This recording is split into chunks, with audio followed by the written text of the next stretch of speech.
c'est ici, là où tout le monde va dire.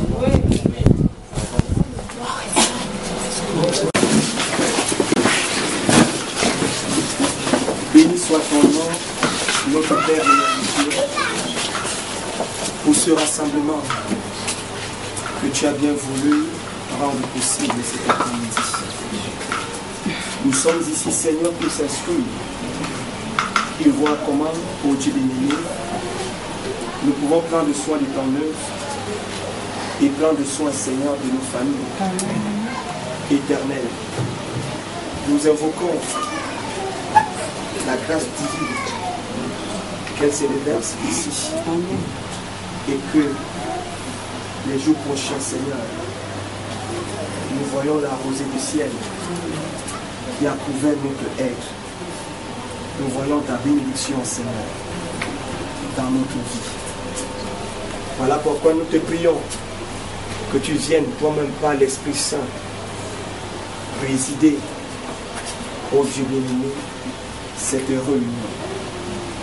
Nous soumettons sous l'autorité du Saint-Esprit tout ce qui n'honore pas et ne confesse pas le nom de Jésus-Christ de notre chair. Rendons les devants le contrôle de tout au nom de Jésus-Christ. Amen.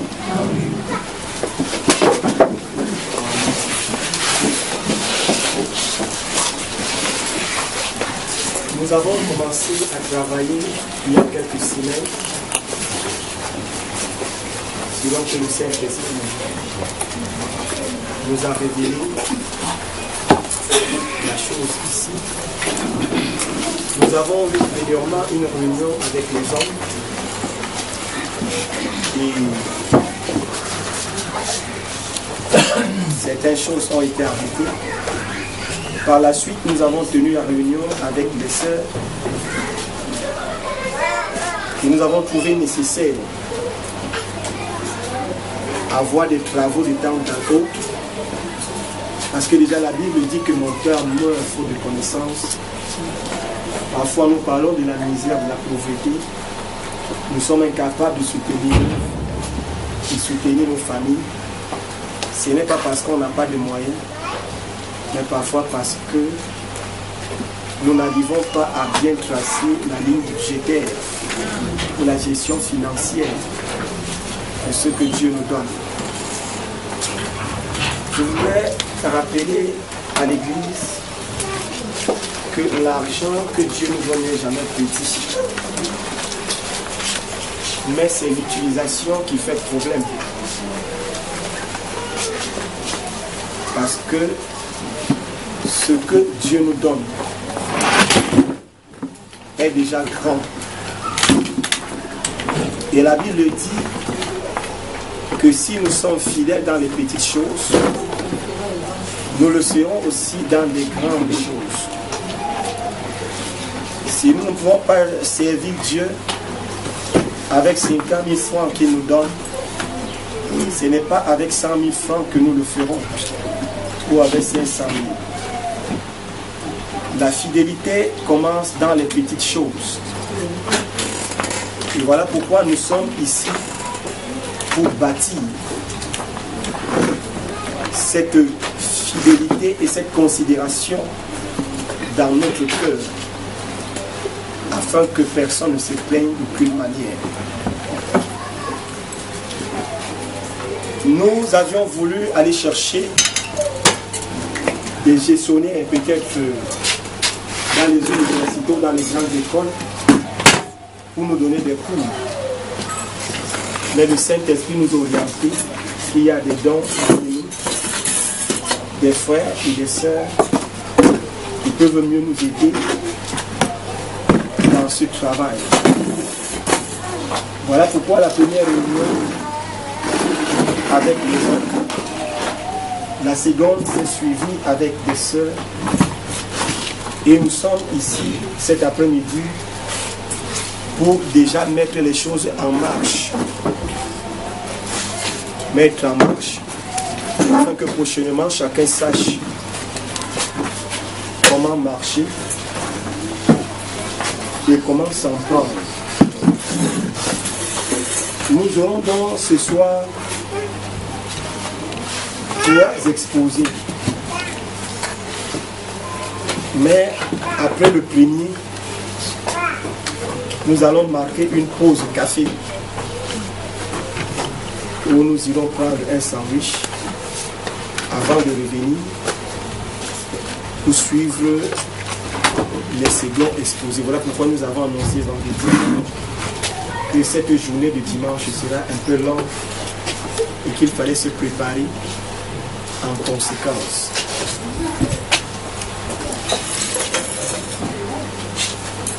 Peut-être les absents sont surpris, mais rappelez-vous que les absents sont toujours en retard à l'avancement de l'œuvre. Parce que Dieu ne vous permet pas d'être absent à l'église. Vous devez être présent pour savoir comment est-ce que votre église évolue. Donc ce qui fait que nous allons passer au premier exposé. Et nous aimerions que si vous avez des suggestions ou des objections, ne manquez pas de les exprimer. Vous avez le droit de parler, vous avez le droit de poser des questions pour mieux comprendre. Parce que les enseignants nous disent que ce qui se conçoit clairement s'énonce clairement. C'est ça, non, Emilienne? Ça veut dire. Hein? Voilà, ce qui se conçoit bien s'énonce clairement. Les mots pour le dire arrivent aisément. Oh là là, là ça m'échappait. Les mots pour le dire arrivent aisément. Voilà. Donc c'est ce que nous voulons que cette église soit, qu'on n'est plus des amateurs de gestion, mais que nous voulons des professionnels. Quand ils parlent, ils savent de quoi ils parlent. Donc ne soyez pas étouffés, ne soyez pas comprimés. Posez des questions. Et ce matin, je disais aux frères, je crois que prochainement, nous aurons plutôt des séminaires. Nous aurons plutôt des séminaires. C'est-à-dire on prend même 2 ou 3 jours où on vient ici en séminaire et les spécialistes nous exposent bien ces choses pour savoir comment aborder la vie, aborder le futur. Amen. Donc c'est cela. Alors nous allons passer immédiatement au premier exposé qui nous sera présenté par le frère Yap Célestin. Est-ce qu'on peut acclamer pour le frère Yap?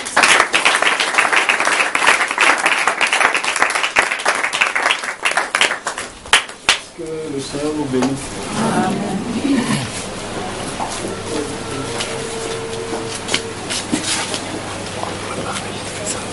Que le Seigneur vous bénisse. Cet après-midi, nous allons parler sur la gestion financière individuelle, dont le plan est déjà élaboré au tableau. Donc, nous avons l'introduction, la définition des concepts, nous avons la notion de budget familial. Donc, on parlera des sous-rubriques comme le budget, les composantes du budget, les dépenses, les recettes, comment établir une ligne budgétaire. Et enfin, nous avons la notion d'épargne. Comment sécuriser son épargne, comment rentabiliser son épargne. En cadre, nous avons la conclusion. Bon, cet après-midi, on ne peut pas beaucoup parler en termes d'école. Parce qu'on m'a dit qu'on essaie un peu de descendre et qu'il y a plus à la compréhension de tout le monde. Parce que nous avons les mamans qui n'ont pas été à l'école. Donc, que l'échange soit tellement facile. Donc, à chaque rubrique, si vous avez des questions, vous pouvez juste lever le doigt. On essaie de faire des échanges. Parce que je veux beaucoup parler. Il serait donc question de pouvoir m'interrompre et on pourra s'échanger. Donc, je voudrais que ce soit un travail collectif. Donc ce n'est pas le genre d'exposer que bon, j'expose sur un thème bon. Et également, nous avons déjà conçu dans les documents, dans tout ça.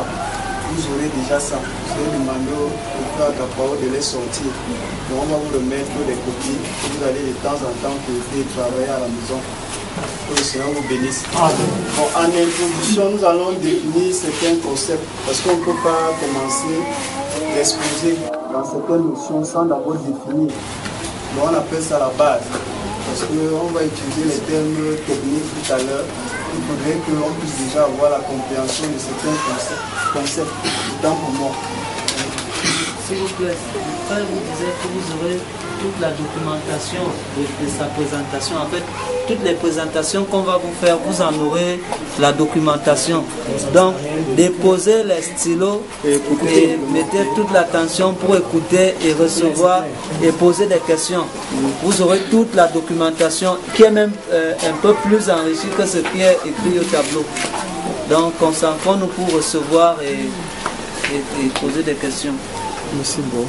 Bon, nous allons commencer par la notion de gestion. Qu'est-ce qu'on entend par gestion? Parce qu'on parle, nous avons notre thème sur la gestion financière. Bon, le mot gestion, c'est l'action ou la manière de gérer, d'administrer, de diriger, d'organiser quelque chose. Période pendant laquelle quelqu'un gère une affaire. Je ne sais pas si je peux me répéter. Gestion, action ou manière de gérer, d'administrer, de diriger, d'organiser quelque chose. Période pendant laquelle quelqu'un gère une affaire. Donc on a là à l'intérieur un particulier, soit avec une entreprise. Nous avons également le deuxième mot qui concerne la finance. La définition du mot finance, c'est la science de la gestion des patrimoines individuels, des patrimoines d'entreprise ou des deniers publics. Donc ça veut dire que quand on parle de la finance individuelle, la finance d'entreprise ou la finance d'État. Parce que quand nous faisons l'organisation, il y a d'abord des personnes physiques, il y a des sociétés non étatiques. Donc on appelle ça vulgairement des sociétés privées. Et également nous avons des sociétés étatiques. Donc c'est pour ça qu'on parle des deniers publics. Donc ça concerne l'État. Nous avons également le troisième mot, financer, c'est fournir des capitaux. Le quatrième mot, c'est le capital. Parce qu'on est revenu là dernièrement avec la maman, on avait un problème de compréhension entre ce qu'on appelle revenu et ce qu'on appelle le capital. Donc, j'attire votre attention sur ça. Le capital, c'est l'ensemble des biens monétaires ou autres possédés par une entreprise ou une personne constituant un patrimoine et pouvant rapporter un revenu. Donc vous voyez, vous avez quelque chose qui vous permet d'avoir un revenu. Donc ça veut dire que le capital n'est pas un revenu, mais c'est seulement un élément de base qui projette un revenu. Donc c'est ça la nuance, parce qu'il faut déjà discerner ça. Nous avons le cinquième mot qu'on appelle la croissance. C'est l'augmentation progressive, l'extension. Donc ça veut dire qu'on augmente progressivement l'extension. C'est ça qu'on appelle la croissance. L'économie réduit les dépenses dans la gestion des biens, des revenus. Ce que l'on ne dépense pas, c'est ça qu'on appelle l'économie ou bien l'épargne. Parce que vous entendez les termes économie, l'épargne, ainsi de suite. Donc c'est les mêmes concepts. Nous avons maintenant le mot épargne. La définition de l'épargne, c'est la mise en réserve d'une somme d'argent, l'économie réalisée. Vous voyez, les termes reviennent. Donc ça veut dire que quand tu mets de côté quelque chose, donc c'est ça qu'on appelle donc l'épargne. On parle vulgairement au quartier, on a réalisé les économies. Mais en jargon financier, on appelle les épargnes. Le huitième concept, c'est le salaire.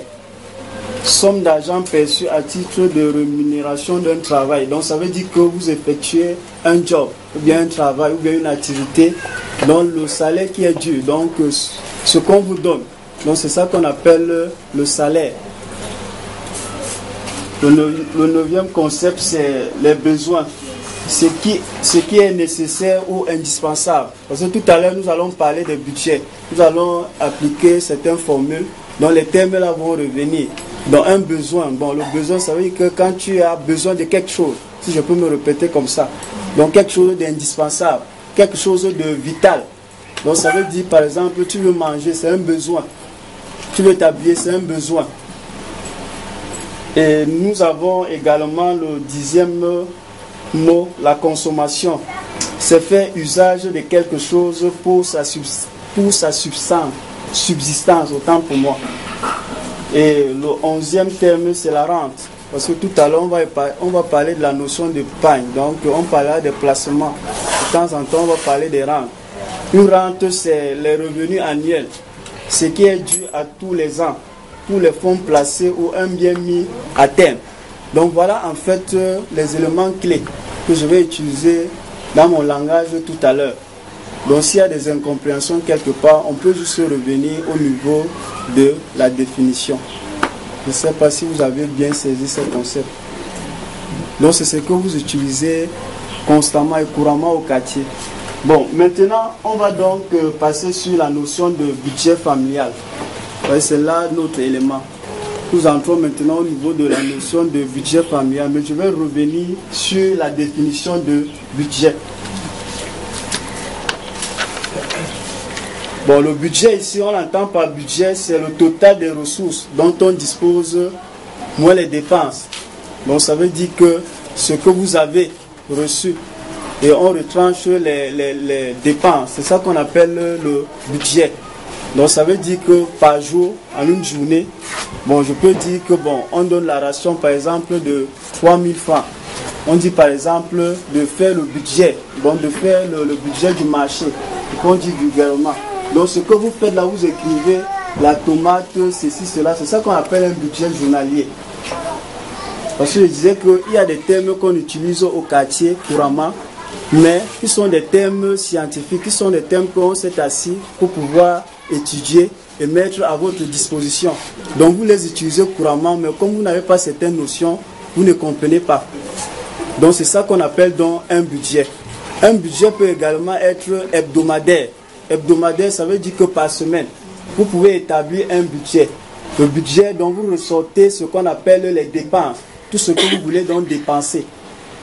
Et après maintenant, vous regardez maintenant par rapport à ce que vous avez comme argent, comme ressources.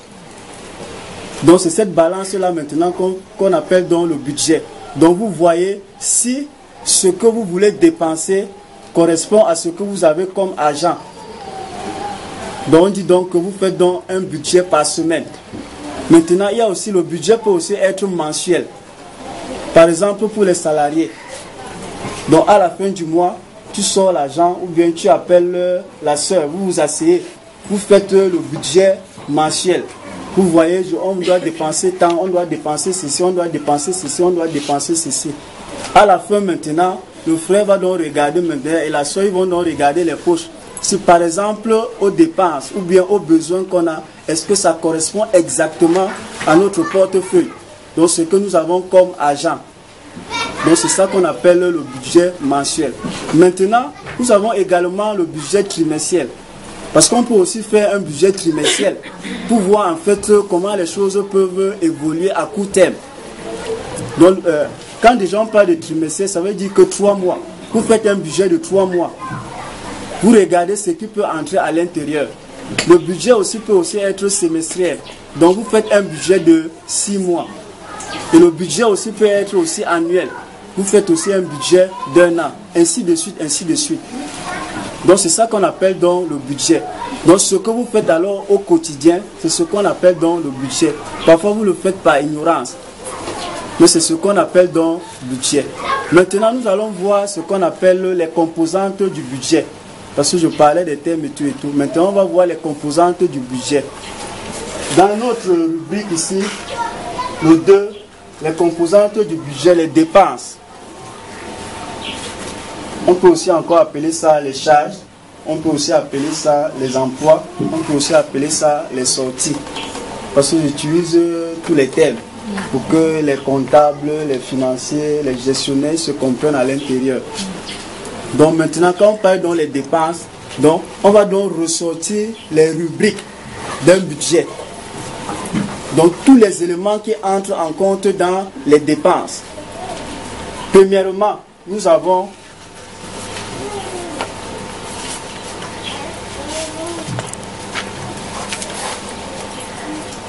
la dîme. Donc ça c'est un élément capital. Parce que le prophète, l'autre jour, j'ai lu ici que le prophète a dit que dès que nous percevons l'argent, la première des choses à faire, c'est le chrétien doit d'abord payer la dîme. Ça c'est l'élément des dépenses. Ça entre sur la colonne des dépenses, donc des charges. Le deuxième élément maintenant, c'est les offrandes. Troisième élément maintenant, c'est la nourriture, la ration. Donc, vous voyez comment vous établissez un budget quand vous asseyez. C'est le loyer. Pour ceux qui sont encore en location, ils doivent regarder le côté loyer. Cinquième élément, le transport. Dans la rubrique au niveau du transport, il y a ceux qui prennent le taxi et ceux qui ont des véhicules. Donc on parlera du carburant pour ressortir le budget. Sixième élément, dans les produits d'entretien. Parce que l'argent que vous donnez pour la ration, ce n'est pas l'argent que vous utilisez aussi pour les produits d'entretien. Bon, quand je parle par exemple les produits d'entretien, par exemple le savon, l'eau de javel, ainsi de suite et consorts. Donc vous faites également ce budget. Il y a également les produits de beauté. Les produits de beauté, il y a le lait de tous les enfants qui sont finis, votre lait, ainsi de suite. Là qu'on appelle les produits de beauté. Vous ressortez aussi le budget de ça. Également, il y a les fluides. Bon, quand on parle de fluides ici, c'est l'eau, l'électricité, le téléphone, le fax, le net, le câble. Parce qu'il y a ici, bon, ceux qui doivent payer la facture d'eau, qui doivent payer la facture d'électricité, qui doivent payer la facture du téléphone, ceux qui ont le téléphone à la maison. Il y a également le fax, il y a le net et il y a aussi le câble. Donc ça entre sur la colonne des fluides. Il y a également le 9e point, les combustibles.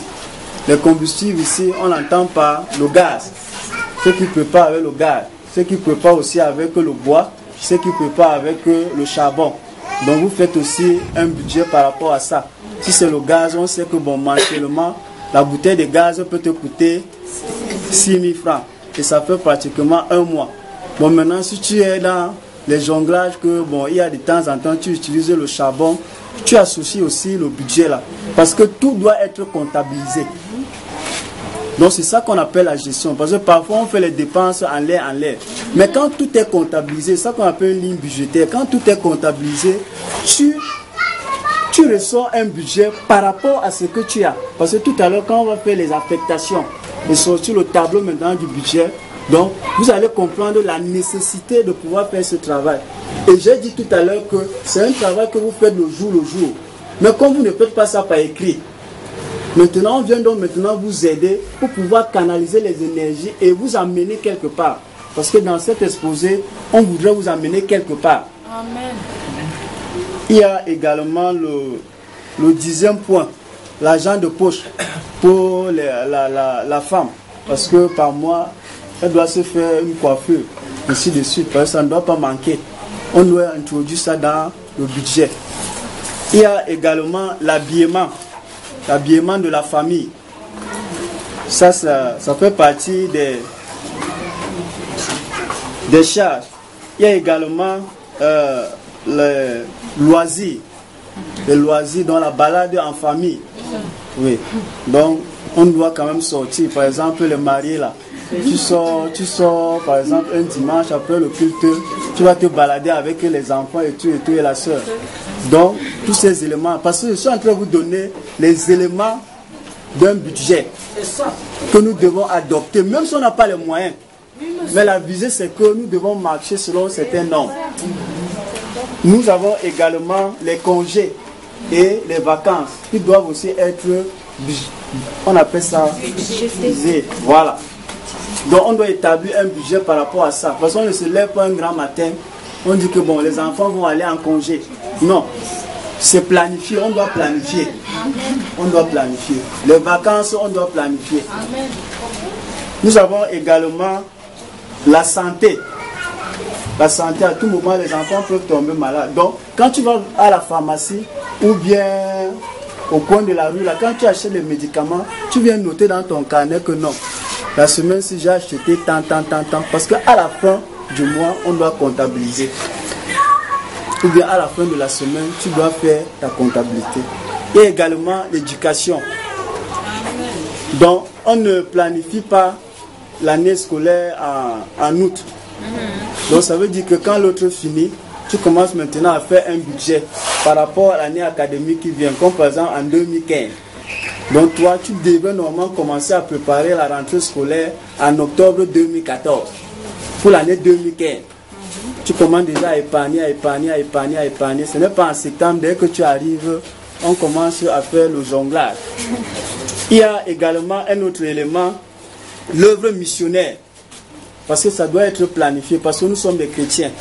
Avec le programme de l'église, certainement, avec ces réunions-ci, on nous donne déjà un plan d'investissement pour l'église. Donc ce qui fait que quand on nous dit par exemple qu'on va financer pour la convention, déjà normalement ça ne devrait pas se faire au cours de l'année, mais ça devrait se faire au début de l'année étant planifié. Là maintenant chacun sait que j'introduis ça dans mon budget. Il y a également les aides. Bon, les aides, un membre de la famille peut venir à la maison, ou bien la belle famille. Quelqu'un peut passer à la maison comme ça. L'aide que tu sors là, ou bien c'est l'argent de transport, et tout. Donc tout ce que tu peux faire, tu dois aussi comptabiliser ça. Il y a également le salaire des personnels, parce qu'il y a ici qui ont des ménagères, il y a ici qui ont des chauffeurs, il y a ici qui ont par exemple les jardiniers, ainsi de suite. Parce que tu peux avoir des ouvriers à la maison, des ménagères que tu dois payer. Tu dois introduire ça dans ton budget. Donc ça fait partie de tes dépenses. Tu sais que bon, à la fin du mois, je paye la fille qui fait le ménage à la maison 30 000. Je sais que le chauffeur me revient par exemple à 60 000. Je sais que par exemple le jardinier me revient à temps, ainsi de suite. Ça dépend de nos compétences. Ça fait partie des éléments du budget. Il y a également l'achat d'un terrain. Donc pour ceux qui sont en location, tu dois déjà penser à acheter un terrain. Tu commences déjà à introduire ça dans ton budget. Donc ça fait partie des éléments du budget. Ce n'est pas que tu te lèves un matin que j'ai besoin d'un nom. Ça se prépare. Il y a également maintenant la construction. Puisque même la construction, maintenant, il faut établir une ligne budgétaire. Ce n'est pas qu'on se lève pour d'une année comme ça, on ne se prépare pas. On dit qu'on veut construire une maison. Ça fait partie des éléments de départ. Il y a aussi ceux qui ont assez de moyens. Donc les hommes d'affaires, tu peux te lever un matin, tu dis que ok, j'achète une maison de 12 millions. J'achète une maison de 24 millions. Là maintenant, tu introduis ça dans le rubrique achat d'une maison. Il y a également l'achat d'un véhicule. Si tu as longtemps marché à pied, tu peux aussi maintenant projeter dans ta planification comment tu peux acheter un véhicule. Ça fait aussi partie des éléments du budget. Il y a aussi maintenant les naissances. Parce que parfois même les naissances ne viennent même pas au hasard. Ça se planifie. Parce que normalement, d'après les normes, ça se planifie. Donc quand vous entrez dans la notion de la gestion, ça se planifie. Donc ça veut dire qu'on attend un nouveau-né. Maintenant, un nouveau-né vient avec en fonction des préparatifs. Parce que c'est nous les Africains. On fait aussi des choses comme ça. Donc quand un enfant arrive, on planifie. On sait qu'il faut déjà le lit, il faut déjà ceci, il faut déjà ceci, il faut déjà cela. Donc ce n'est pas qu'à la dernière minute, quand la soeur est déjà à terme, elle veut déjà accoucher, on commence à courir. Non.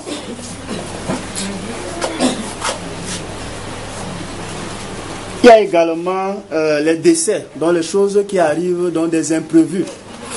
Des imprévus, ça peut arriver là, par exemple, vous perdez un membre de famille. Directement, les dépenses que vous faites là-bas, ça fait partie des éléments du budget. Il y a également aussi des mariages. Des mariages. Donc ça fait partie des éléments du budget. Donc ça veut dire que tu ne peux pas te marier et l'an que tu n'as rien.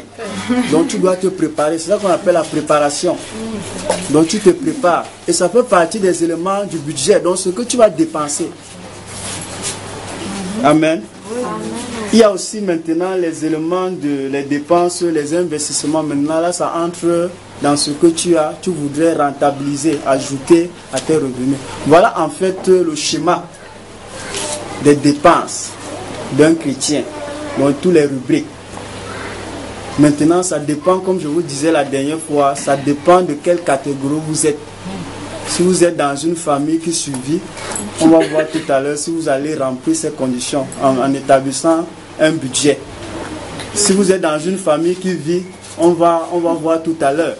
Si vous êtes dans une famille qui est à l'aise, ça veut dire que vous allez respecter tous ces éléments que je disais tout à l'heure. Oui, maman. J'ai compris tout ce que vous avez cité, le placement du budget et tout. Mais il y a quelque chose que ma tête n'a pas tenu. Oui. Tu as fait tout le planning. Alors, après avoir élaboré tout ce planning, les imprévus habitent où dans ce planning? Oui, je disais tout à l'heure que quand on parle par exemple des imprévus, j'ai cité par exemple le décès, parce que je ne pourrais pas faire la liste de tout. Parce qu'un décès, on ne prévoit pas un décès. Ça peut arriver un matin comme ça, paf, ça tombe. Pour les imprévus aussi, la santé. La santé, c'est des imprévus. Donc j'ai juste cité quelques éléments des imprévus. Donc la liste est tellement exhaustive, il y a tellement des imprévus. Donc voilà en fait ce quelques éléments. Juste là, ma tête parle. Tu peux faire un planning chez toi que tu vas, ta ration alimentaire de tout le mois peut évoluer à un montant peut-être de 70 000. Hein? Avec 70 000, et qu'il s'avère que chez vous, vous êtes peut-être au nombre de 4 ou alors 3, avec les 70 000 ou 100 000, ça comble déjeuner, goûter, ainsi de suite.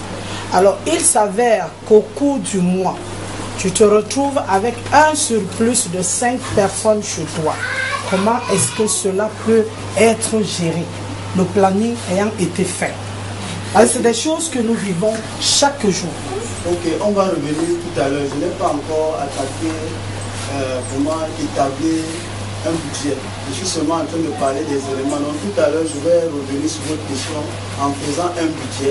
Là maintenant, on va donc incorporer tous ces éléments à l'intérieur. Et je vais mieux vous répondre. Parce que je suis d'abord en train de sortir tous les éléments de dépenses courants que nous pouvons avoir. Donc maintenant, avec maintenant vos éléments, maintenant les imprévus, nous allons voir maintenant, par exemple, une famille de 5 personnes ou une famille de 4 personnes qui a comme revenu, par exemple, 100 000. On va donc maintenant établir maintenant un budget par rapport à tous ces éléments de dépenses. Là maintenant, tout à l'heure maintenant, on va maintenant faire la colonne maintenant, on va passer par affectation. Donc ce qu'on appelle couramment les priorités. Bon maintenant, si ça veut maintenant qu'on a déjà affecté tout ça et que maintenant il y a des imprévus, comment donc faire maintenant pour gérer ça? C'est à la suite de ce que je suis en train d'exposer. Je propose que tu prennes en dessous de 100 000. On va revenir tout à l'heure. Donc, voilà en fait les éléments de départ que vous aurez chaque fin du mois.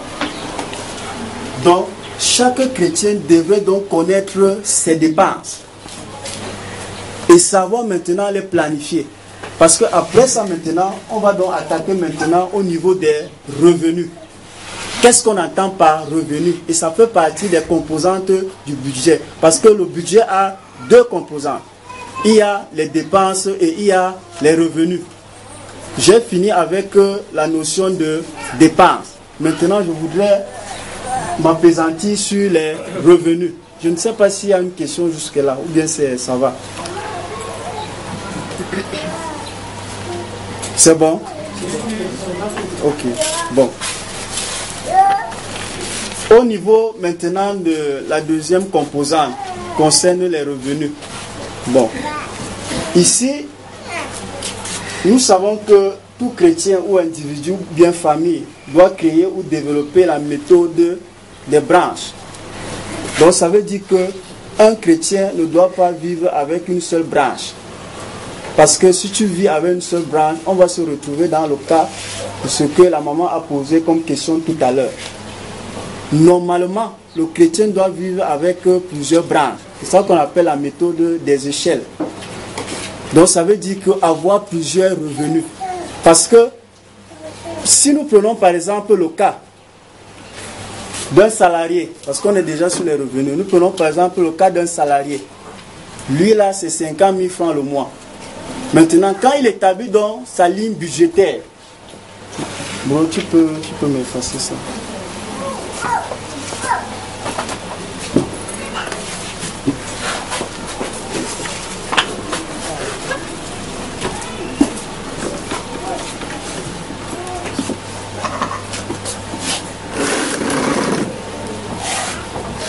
Parce que c'est là le véritable problème. Parce que même Frère Branham disait que la question c'est comment équilibrer la colonne des dépenses et la colonne des revenus. C'est là le véritable problème. Mais maintenant nous, en introduction déjà, parce qu'il faudrait que nous ayons ça en éveil. Un être humain, un individu, qu'il soit chrétien ou non chrétien, ne devrait pas vivre avec une seule branche. Parce que imaginons que si la branche là se casse, on se retrouve dans des problèmes. Par exemple, tu peux travailler à un moment donné, tu perds ton emploi.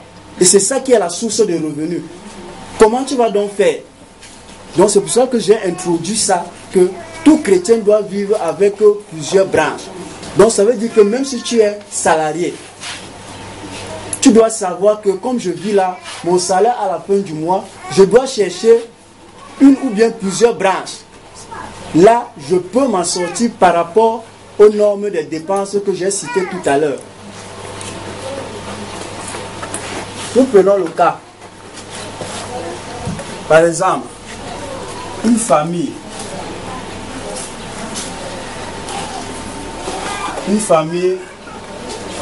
effectif. Nous avons un effectif de 5 personnes. Il y a le frère, il y a la soeur et les 3 enfants. Bon, le frère, la seule source de revenus à l'intérieur, le frère travaille quelque part, donc il a un salaire de 50 000. On commence d'abord par l'exemple ici. Ok, bon.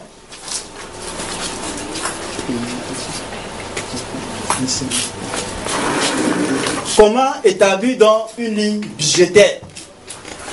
Nous revenons avec nos notions tout à l'heure. Donc ça veut dire que de prime abord, on doit d'abord établir les dépenses de la maison. Maintenant, on revient. On commence à établir.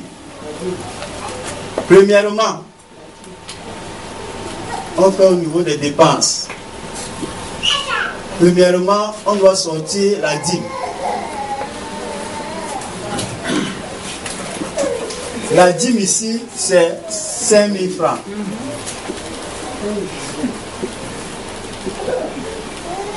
Deuxième colonne, les offrandes. Les offrandes, comme le pasteur a enseigné, sont supérieures à la dîme. Donc, les offrandes,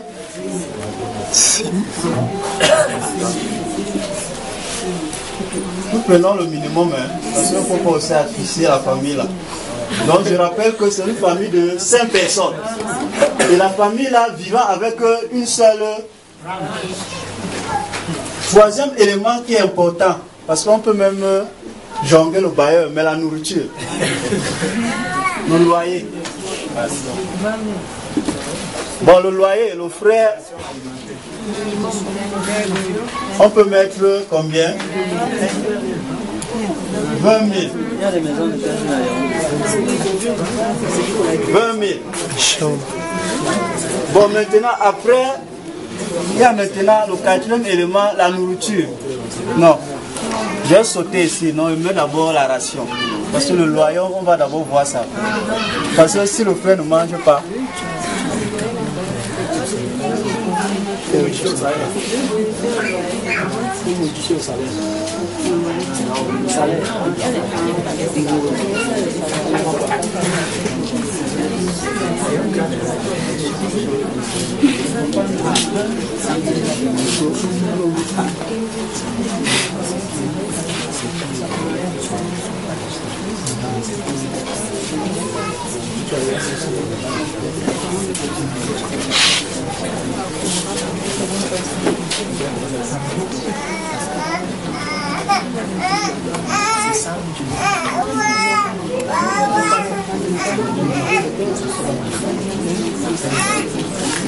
donc on met d'abord la nourriture. la nourriture pour 5 personnes qui doivent manger normalement dans les normes. Quand on parle de la ration, nous avons en principe, puisqu'on a une famille de 5 personnes avec les enfants, nous devons avoir 4 repas par jour. Il y a le déjeuner le matin, ce sont les Français qui appellent ça le petit déjeuner. Il y a le déjeuner le matin, il y a le repas de midi, il y a le goûter pour les enfants et il y a le repas du soir. C'est 4 repas par jour. Ça, ce sont les normes. Ça, c'est 4 repas par jour. Bon, maintenant, par rapport à 5 personnes, on fait une estimation qu'ils peuvent manger combien par jour. C'est ça le problème maintenant.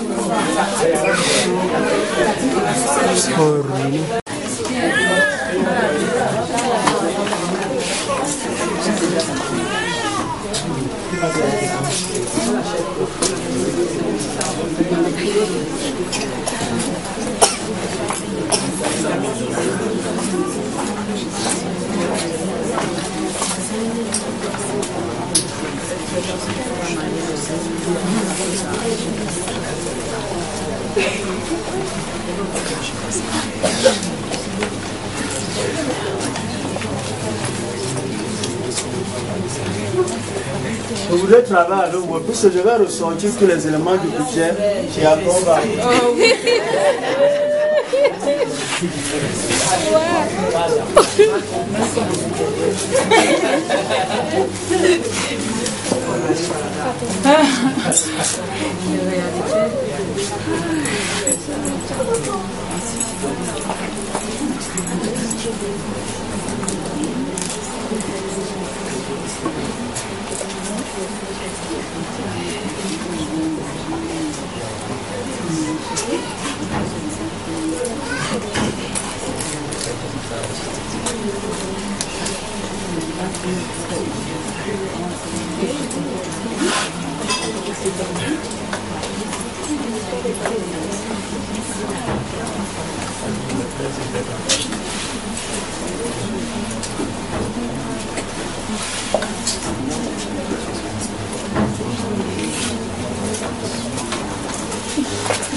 Bon, je prends d'abord ici, ça c'est les besoins vitaux d'abord.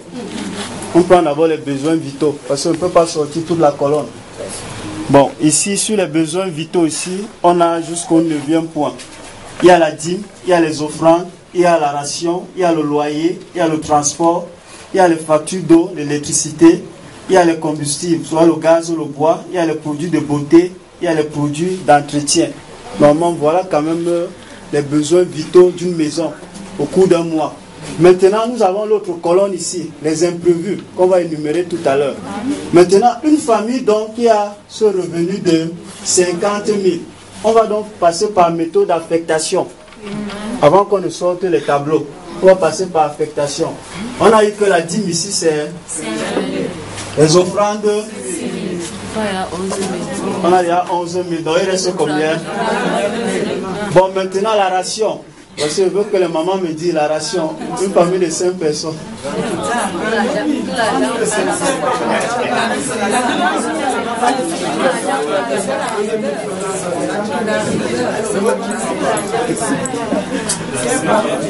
S'il vous plaît.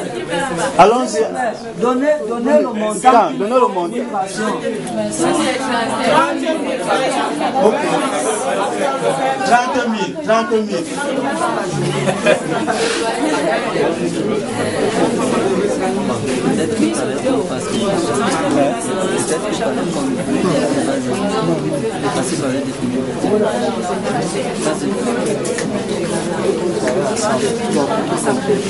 Bon, maintenant le loyer. une famille de 5 personnes peuvent louer Une chambre avec 50 5 personnes vont chambre. avec 50 000, il va prendre une grande chambre. Écoute ça. Écoutez, nous sommes en train de faire un travail pour qu'on se comprenne. On tient compte de son revenu. Donc ça veut dire qu'il doit vivre en fonction de son revenu. J'ai juste sorti les charges, on appelle ça les besoins vitaux. Donc ça veut dire que voilà, les priorités, maman, merci. Voilà. Ça, ce sont les priorités qu'il ne peut pas s'en passer. Il ne peut pas s'en passer au cours d'un mois. Donc ça veut dire que même si son argent finit, on va voir l'autre rubrique qu'on appelle alors l'endettement. Donc ça veut dire qu'il va résoudre ça par la méthode de l'endettement, automatiquement. Mais ça, ce sont les besoins vitaux qu'il ne peut pas s'en passer au cours d'un mois. Bon, au niveau donc maintenant du loyer maintenant, on affecte combien? C'est 9 000. Il reste 9 000.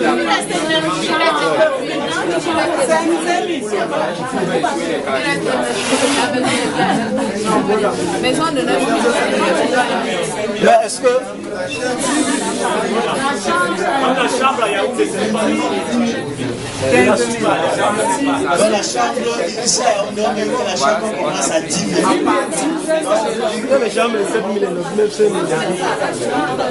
C'est le compost.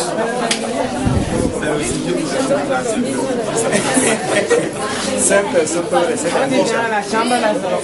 frère, ou bien un couple qui gagne 50 000. Un couple gère 50 000. Oui. Même si c'est une chambre, même si c'est comment. La chambre, c'est 10 000 minimum. Ce n'est pas les gens qui touchent 35 000.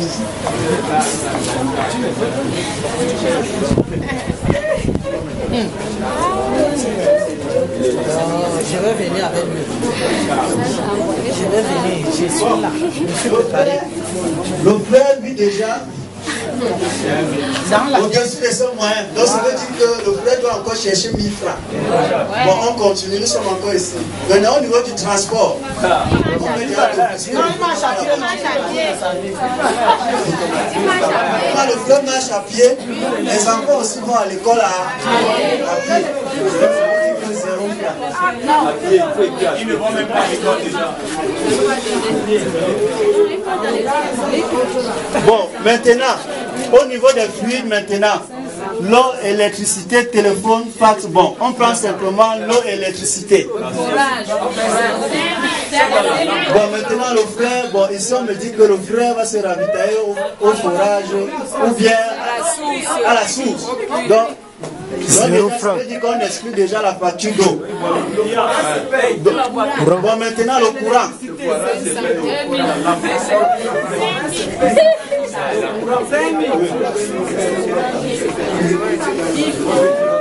La facture du courant peut se lever à combien?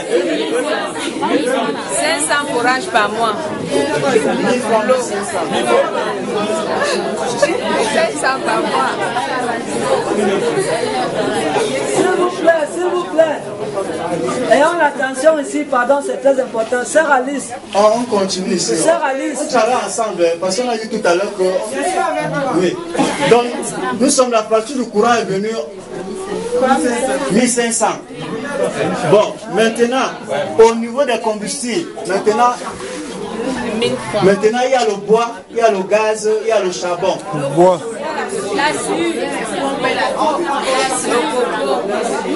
Bon, maintenant, le sac de copeaux, c'est 100 francs. Bon, maintenant, la cuisine...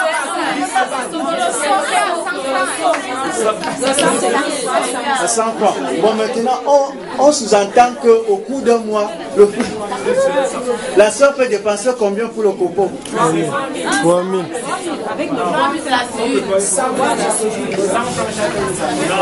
Donc, ici, c'est 3 000 francs. Non, qu'eux, ils ne peuvent pas avec la suie, non. Le bois qui active. Bon, le bois maintenant, le bois. Bon, juste le bois, 1000 francs, donc ça fait 4 000. Comme un minimum, 4 000. Bon, attends. Allô, shalom. S'il vous plaît. Sœur Alice, elle est en train de prier. Hein? Elle médite. Non, on ne médite pas dans la réunion. Ce que nous sommes en train de faire ici, n'est-ce pas? C'est pas la rigolade. Si on vous a, s'il vous plaît, si on vous a retenu, qu'on a trouvé que le pasteur, sous l'éclairage du Saint-Esprit, a trouvé important d'instaurer ceci, c'est vraiment pour la manifestation des fils de Dieu. Amen. Et la manifestation des fils de Dieu, c'est pas seulement spirituel, c'est aussi financier et matériel. Parce que le Dieu que nous servons est le propriétaire de tout l'or et tout l'argent du monde. C'est le maître de la science. C'est pour ça qu'il a envoyé des intellectuels ici. C'est pour qu'on s'élève. Donc, mettons-y toute notre attention, s'il vous plaît. Ce n'est pas une distraction. Hein? Et l'exercice que le frère est en train de faire, ne vous inquiétez pas. On sait là où on vous amène. Vous comprenez? C'est en fait pour qu'il n'y ait plus jamais de pauvres ni de misérables dans cette église. Vous comprenez? Donc, donnez-vous à l'exercice. Répondez aux questions. Soyons réalistes. Vous comprenez, non? Il y a des charges qu'on ne peut pas occulter, qu'on ne peut pas effacer. Hein? Citer, s'il faut le charbon, ça doit coûter tant. Donnons le chiffre. Ne faisons pas que non, charbon 0 francs, alors que réellement tu dois dépenser pour le charbon. Donc, citons toutes les charges, on sait là où on va arriver. Vous comprenez? Si on biaise les données, la conclusion sera aussi biaisée. Ça, c'est un modèle. Hein? Sur lequel le frère s'appuie pour vous édifier, pour vous amener quelque part. Et au bout du compte, vous allez donc comprendre quel est l'objectif, pourquoi le Saint-Esprit a inspiré ceci au pasteur. Vous comprenez? Donc, donnons-nous à l'exercice avec toute notre attention. Hein? Soyons ici. Et ça concerne tout le monde. Vous comprenez? Ça concerne tout le monde. Donc, mettons-y vraiment toute notre attention. Je vous en prie, merci. Merci beaucoup. Donc, je disais tout à l'heure que nous devons ressortir ces éléments. Ça fait partie du quotidien. S'il y a quelque chose que j'ai omis, vous pouvez m'aider. De telle sorte qu'il y a certainement ici, dans la salle, il y a une famille qui vit comme ça. Donc, voilà, en dessous même de ça. Donc, nous voulons sortir des éléments qui vont nous aider. Parce qu'après, maintenant, quand je vais donner la conclusion, c'est pour trouver des solutions pour que nous ne soyons plus dans cette position. Voilà. Bon, maintenant nous continuons au niveau des produits de beauté. Donc on sait que d'office, déjà... Non, même le mayonnaise. Dans le produit de beauté, on peut donner combien, maman Irène? Le produit de beauté. Si tu me demandes, moi je tape souvent un an, je n'ai pas lu. Non, je parle dans le cas d'une famille, même avec les enfants. Même avec les enfants, on peut acheter le magnan.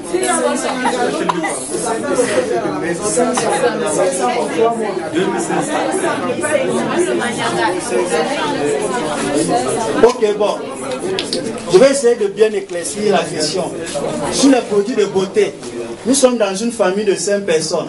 Il y a le frère, il y a la soeur et il y a les enfants. Maintenant, les produits de beauté concernent le frère, la soeur et les enfants. Et quand on dit produit de beauté, on sous-entend savon de macabo, même que vous lavez les habits avec. Donc vous n'achetez pas ça aussi? Non. Non, ça vient ici pour les produits d'entretien. Ici, ce n'est que les produits de beauté.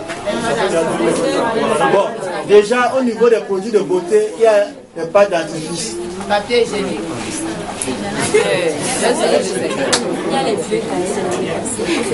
Il y a le papier hygiénique.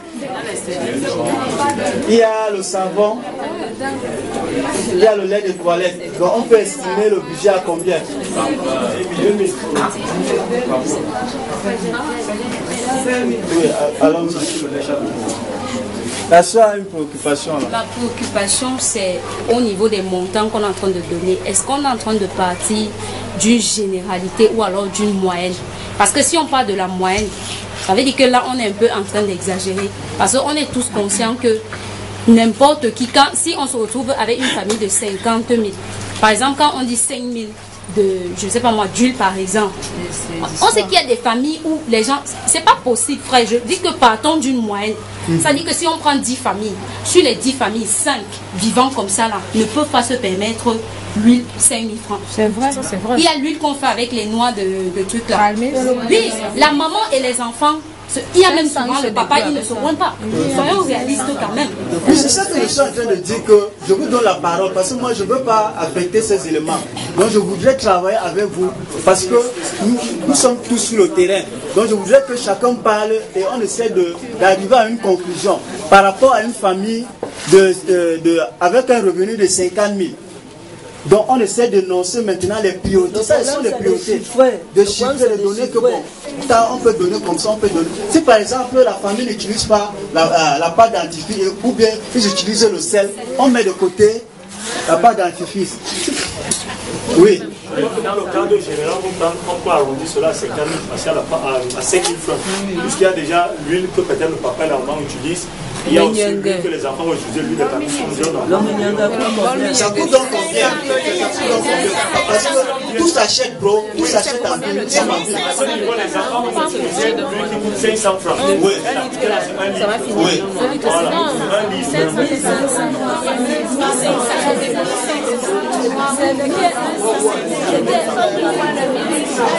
Ok, bon, on va évoluer, on va évoluer. Bon, maintenant au niveau des produits de beauté, une famille avec un revenu de 50 000, donc on sous-entend qu'on peut dépenser 2 000 francs. Moi je mets 2 000. 2 000, c'est la moyenne.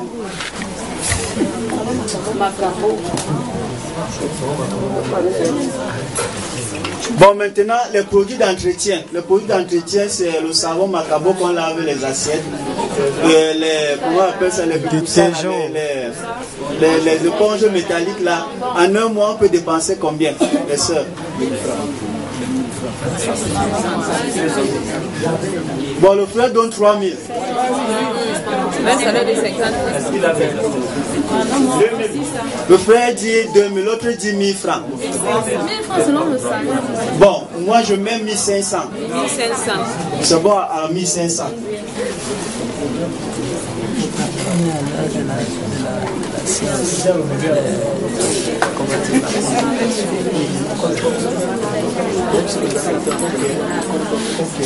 Bon, maintenant, ça c'est d'abord les besoins ici. Bon, maintenant, il y a les imprévus. Donc, par exemple, on vous appelle, on vous dit que, bon, ok, il y a telle situation, il faut rappeler. Les imprévus, il y a le téléphone.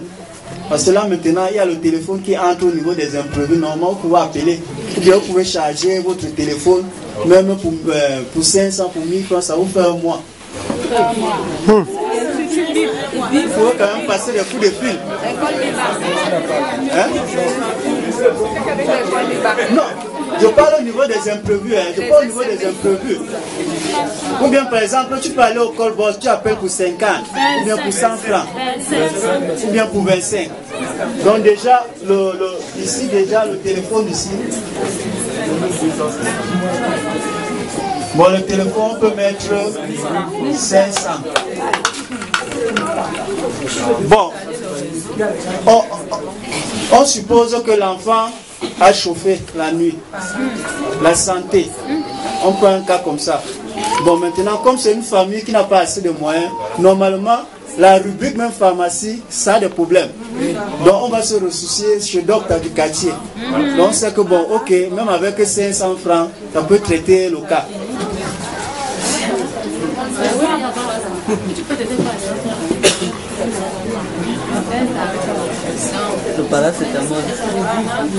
Ok, après maintenant la santé, par exemple, si on a par exemple l'enfant qui va à l'école, peut-être l'aîné, l'enfant peut arriver, on dit que le cahier est fini. Parce que là c'est les imprévus, le cahier est fini là-bas à l'école. Ou bien par exemple les tapettes, ou bien par exemple les babous se sont coupés, ainsi de suite. Ça, ce sont les imprévus. J'ai une question. Oui. Avant de parler même de ce que l'enfant peut m'amener à l'école, on n'a même pas parlé de ce que comment on fait pour envoyer l'enfant déjà à l'école. L'enfant n'est pas déjà allé à l'école déjà. Non, je sais pourquoi j'ai donné ça. Parce que ça, c'est quelque chose qui est mensuel. C'est pour ça que je vous ai dit tout à l'heure que c'est une mauvaise méthode d'utiliser la scolarité mois par mois. Mais c'est une projection. Donc ça veut dire que nous avons toujours l'habitude de dire que bon, on vient payer la scolarité parce qu'on a dit, mais la scolarité entre dans les méthodes de projection. Donc on fait un budget. C'est ça que j'ai dit qu'on commence à préparer une rentrée scolaire à partir de octobre. Dès que l'autre année scolaire commence, on introduit directement octobre. Mais si déjà, je prends des éléments que, par exemple, on peut par exemple parler de la pension, comme ton cas. Directement, on sort par exemple l'enfant, tu peux aller à l'école, tu ne payes pas le mois, tu demandes au moratoire. Donc ça veut dire que ce n'est pas une condition sine qua non que le mois là tu payes. Mais je parle au cours d'un mois qu'on a tous ces éléments là. Je ne sais pas si ça va. Oui, ça va. Oui, frère Yapel, moi je suis très convaincu de ce que tu es en train de faire là. Mais je propose que tu, au lieu de donner les montants en chiffres d'argent, essaie un peu d'aller par exemple avec les chiffres. C'est-à-dire que, parce que là maintenant ça pousse les gens à... Quel chiffre? C'est-à-dire, par exemple, si on dit 500, vous mettez 5, c'est-à-dire, ça doit nous aider à savoir que c'est comme ça qu'on élabore un budget. Non, ça c'est un modèle idéal. Je suis d'abord en train de travailler sur un modèle de vrac. Voilà, donc ça c'est un modèle de vrac que nous jonglons. Ça c'est la réalité. Ça c'est la réalité, parce qu'on peut d'abord ressortir la réalité avant de sortir maintenant les solutions maintenant.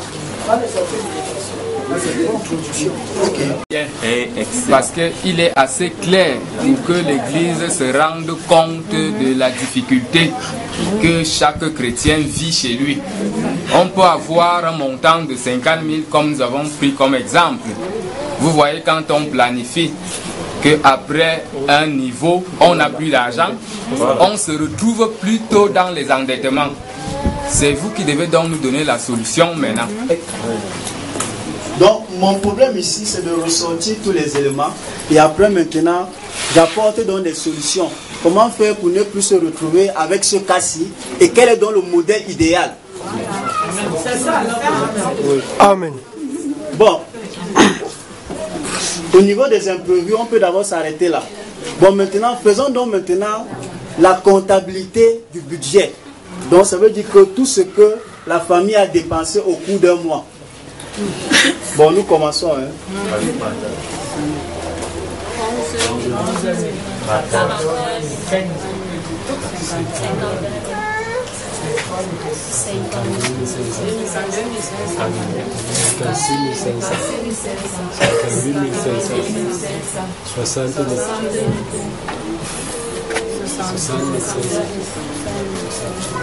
60.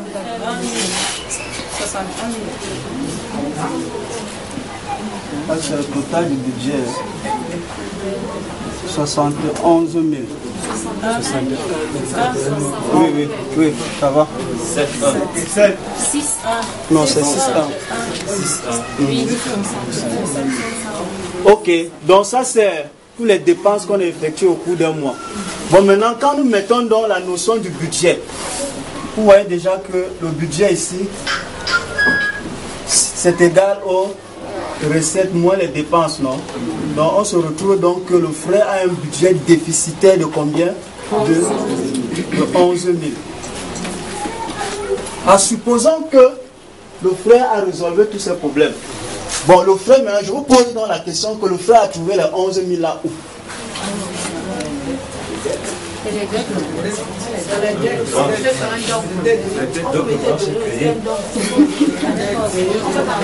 Non, d'une façon courante, d'une façon courante, on se retrouve donc maintenant que on est dans une position d'endettement. Voilà. Donc ça veut dire que le frère vit dans l'endettement. Donc ça veut dire qu'il y a donc un problème. Il y a donc un problème.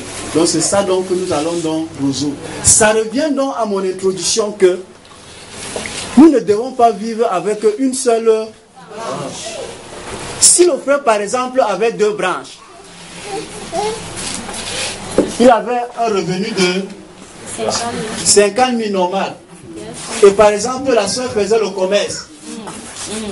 La soeur faisait le commerce. Elle aussi, la soeur au cours d'un mois, elle peut avoir un revenu par exemple de 40 000.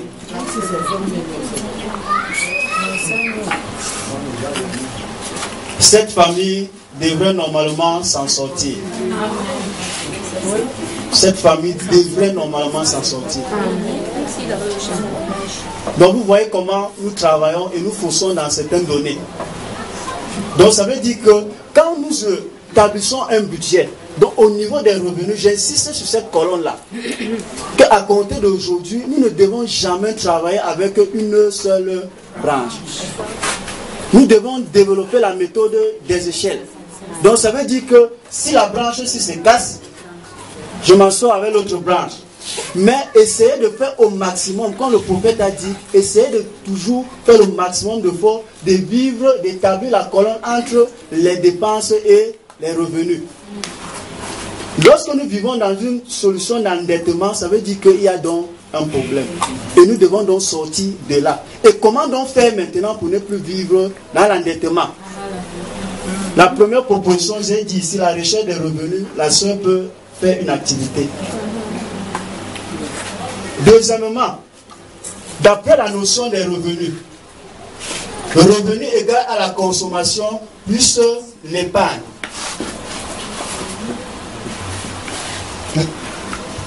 La consommation ici, c'est ce qu'on appelle tout ce qu'on a fait là. Donc vous voyez qu'une famille qui ne vit pas avec la colonne ici se trouve constamment dans l'endettement. Je prends le cas des salariés. Tous ceux qui sont dans la fonction publique ou bien qui ont un salaire, c'est pour cela qu'on a donc créé les banques. On a créé les banques pour pouvoir les soutenir. Donc ça veut dire que tu vas voir un frère qui est par exemple salarié avec 100 000. En établissant maintenant son budget, il se retrouve que vers le 15, l'argent est fini à la maison. Qu'est-ce qu'il fait donc? Il va faire une découverte. Donc il ne vit que sur découverte. Voilà, endettement. Donc ce qui fait donc qu'à compter de ce jour, le chrétien doit utiliser cette colonne.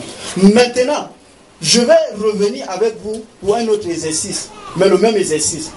Comment nous pouvons donc nous en sortir en utilisant la rubrique épargne? Parce que c'est là la clé. Une famille qui n'épargne pas par mois, attendez-vous toujours à... Je dis bien qu'une famille qui n'épargne pas chaque mois, vous vous retrouvez toujours dans cette situation.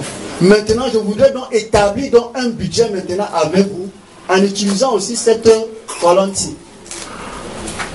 Donc ça veut dire que dans tout ce qu'on a fait ici, réservez toujours quelque chose pour épargner. Et aussi longtemps que vous ne faites pas ça, vous ne pouvez pas non plus créer des branches. Parce que les branches ne vont pas venir du ciel. Les branches viennent à partir de l'épargne. Sauf si le chrétien vit dans une situation de la... Parce que normalement, le foyer chrétien ici, moi je dis qu'il vit sur la base de la foi. Ça c'est la foi ici. Parce que si nous ressortons maintenant le modèle standard, avec tout ce que j'ai dit, au niveau de la dîme, jusqu'à maintenant, aux dépenses, aux loisirs, ainsi de suite, le frère ne va même pas atteindre, par exemple, le 15e élément. Il ne va pas atteindre le 15e élément. Mais je vous dis donc maintenant que si vous ne pouvez même pas atteindre le 15e élément, ça veut dire que vous n'êtes même pas épanoui. Mais qu'est-ce qui va donc vous amener donc à vous épanouir donc? Ça veut dire qu'en utilisant cette relation-ci, la consommation plus épargne, ça doit être une éducation pour vous. Ça veut dire qu'aussi longtemps que l'on vit, quand je travaille, après avoir dépensé, je dois toujours penser que chaque fin du mois, je dois toujours mettre quelque chose de côté. Ça c'est pour les salariés, parce que je vais attaquer l'autre domaine. Pour ceux qui n'ont pas... Oui. Je ne comprends pas ce que vous appelez par consommation plus épargne. Avec le schéma que vous avez fait au tableau, est-ce que vous pouvez nous sortir un exemple de consommation sur ces 50 000 plus l'épargne? Ok, bon. Je reviens. La formule du revenu, d'après les économistes, ils ont dit que normalement pour une personne qui vit, tu dois consommer, plus tu dois épargner. Maintenant, la consommation, c'est quoi? La consommation, c'est les dépenses, c'est les besoins. Donc, tous les charges que tu as, Bon, maintenant, il y a une formule au niveau des revenus. C'est cette formule-ci. Parce qu'il faut établir les liens entre les revenus qui sont prioritaires, les revenus de prestige et les revenus d'investissement. Bon, je ne suis pas encore arrivé là. Donc ça veut dire que quand on va donc étaler maintenant ces branches-là que je suis en train de vous dire, c'est ça qui va donc permettre donc à cette famille donc de pouvoir s'en sortir. Pour que cette famille puisse s'en sortir, cette famille doit travailler avec 3 sortes de revenus. Il y a les revenus pour les besoins vitaux. C'est ça qu'on est en train de citer ici. Il y a les revenus maintenant pour les besoins de prestige. Les besoins de prestige, par exemple, le frère peut rester en 3 mois, il s'achète quand même une chemise. Ou bien la sœur a besoin d'une paire de chaussures. Ça, c'est les besoins de prestige. Et il y a maintenant aussi les revenus maintenant pour les besoins d'investissement. Donc ça veut dire que nous devons donc travailler avec ces méthodes-là pour atteindre maintenant la vraie formule-ci. Sinon, on serait toujours dans le chaos. Donc ça veut dire qu'à compter d'aujourd'hui, tout chrétien maintenant doit chercher les mécanismes par rapport à son revenu pour voir maintenant que est-ce que mon revenu correspond à cette formule-ci. Si mon revenu ne correspond pas à cette formule-ci, ça veut dire qu'il y a un problème. Je reviens maintenant pour répondre à la question du frère. Frère, si déjà tu vis dans la condition d'endettement, ça veut dire que l'élément ne n'existe pas. Ça, c'est ça ton revenu. C'est même moi. Non, je prends d'abord le cas-ci. Donc ça veut dire que tout ce que tu travailles, toi, tu consommes. Mais maintenant, prenons maintenant le cas comme la maman a dit tout à l'heure qu'il y a maintenant les imprévus. Ces imprévus-là, toi, tu iras prendre l'argent où? Automatiquement, c'est pour aller t'endetter.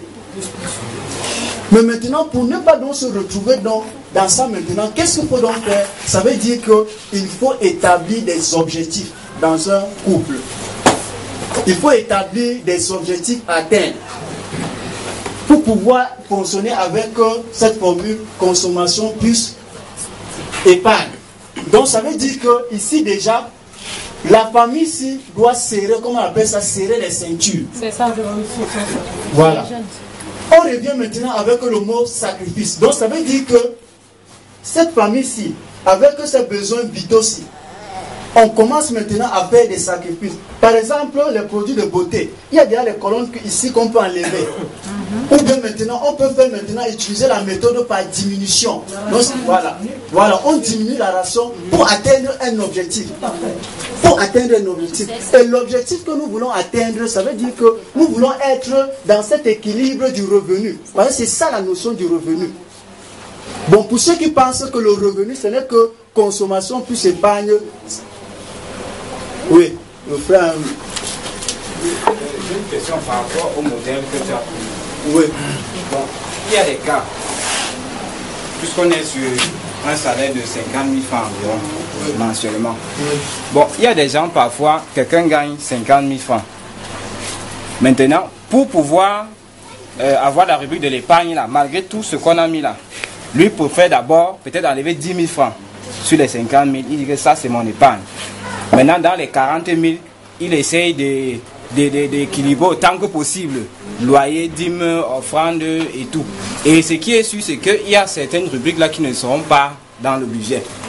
Bon, maintenant, d'autres même, lorsqu'il se bat peut-être avec les 40 000, voyant comment les problèmes veulent le tuer, c'est-à-dire quand il prend son salaire, il en est d'avoir 3 000, il prend un demi-poulet brisé, il prend un jus, il se met d'avoir un peu à l'aise.